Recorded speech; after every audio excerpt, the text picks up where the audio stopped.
हम निश्चित रूप से ये बात कह सकते हैं कि भारतीय जनता पार्टी की सरकार उत्तर प्रदेश में है, भारतीय जनता पार्टी की उत्तर प्रदेश में सरकार रहेगी और निश्चित रूप से भारतीय जनता पार्टी की सरकार ही बनेगी। चंद लोगों के विरोध में खड़े हो जाने से कहीं सरकारें धराशायी नहीं हुई हैं।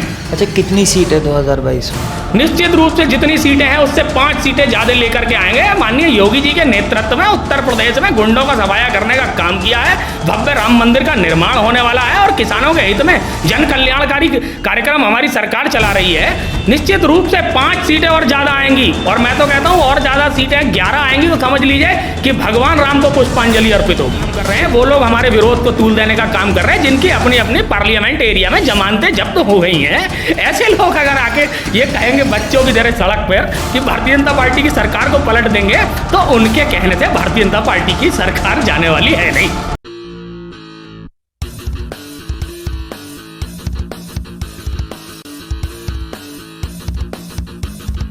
नमस्कार, आदाब। आप देख रहे हैं द हल्ला बोल।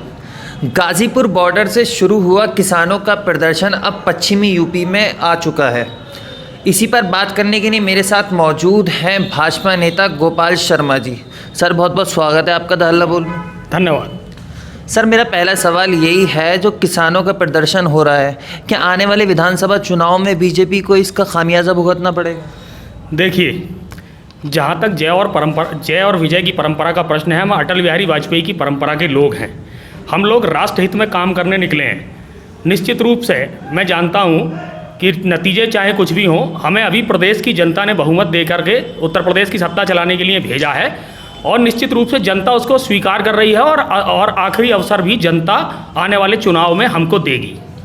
अच्छा, किसानों का आंदोलन हो रहा है, जगह जगह पंचायतें हो रही हैं, गाजीपुर बॉर्डर में भी बड़ा प्रदर्शन हो रहा है, टिकरी बॉर्डर हो, सभी जगह पश्चिमी यूपी में भी खासकर अब किसान जो है वो आंदोलन को मजबूत कर रहे हैं। हमने वहाँ लोगों से बात की तो लोगों ने कहा कि अगर बिल वापसी नहीं होता है तो आने वाले विधानसभा चुनाव में बीजेपी को हम सबक सिखाएंगे।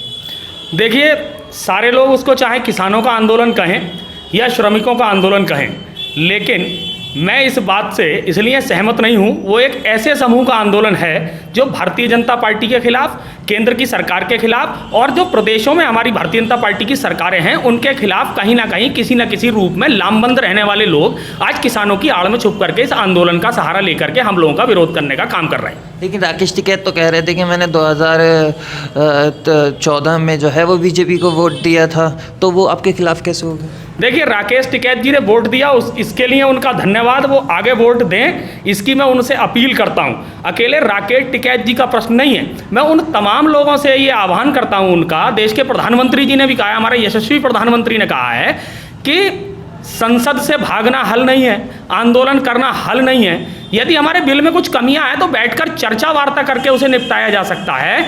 इस रास्ते पर ना आकर के उन्होंने जो आंदोलन का अड़ियल रवैया अपना रखा है, उससे केवल देश को ही नुकसान होने वाला है और कुछ होने वाला है नहीं। सरकार कह रही है कि बिल वापसी नहीं होगा, संशोधन होगा। किसान कह रहे हैं बिल वापसी नहीं तो घर वापसी नहीं, तो ऐसे में समाधान कैसे निकले? देखिए, जहाँ तक आम किसान का प्रश्न है, उन्होंने तो इस प्रश्नावली में कोई भी प्रश्न दागने का काम ही नहीं किया।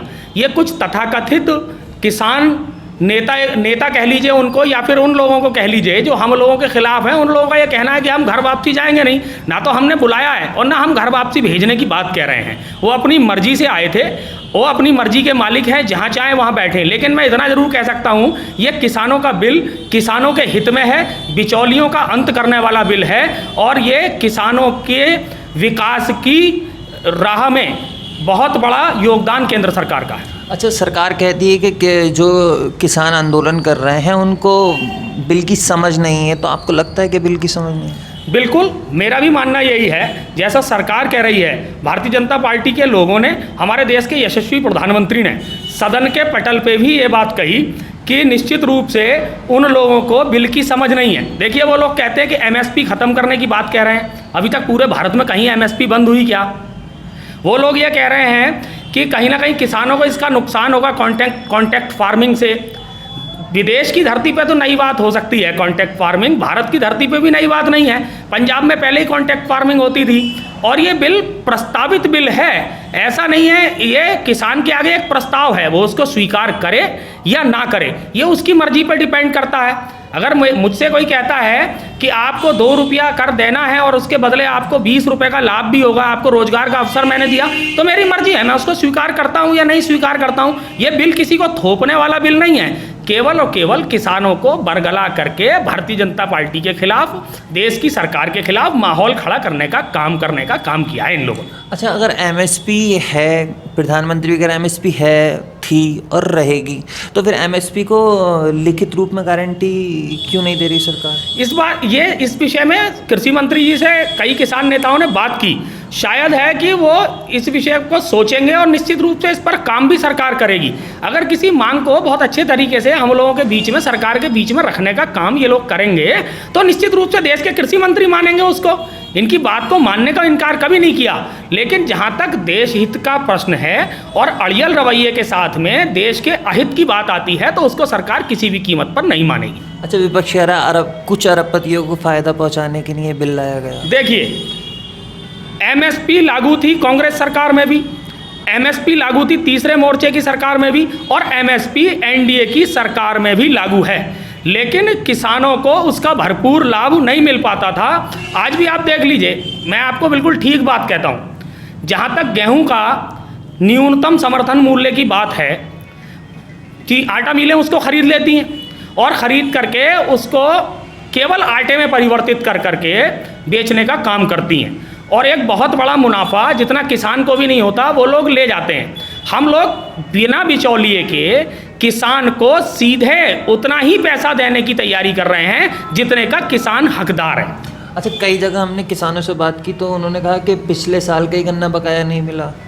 देखिए, प्रदेश की सरकार ने भी काम किया है बकाया पे, चीनी मिलों से बकाया दिलवाने के लिए, और अगर कहीं कोई बकाया रह भी गया, बहुत बड़ा प्रदेश है उत्तर प्रदेश और देश भी बहुत बड़ा देश है हमारा, अगर कहीं कुछ रह भी गया है तो उस पर भी सरकार आगे काम करेगी। निश्चित रूप से किसानों को के हक में काम करके उनका पैसा दिलवाने का, एक एक पैसा दिलवाने का काम उत्तर प्रदेश की सरकार और भारतीय जनता पार्टी माननीय मोदी जी के नेतृत्व की केंद्र की सरकार दिलवाने का पूरा काम करेगी।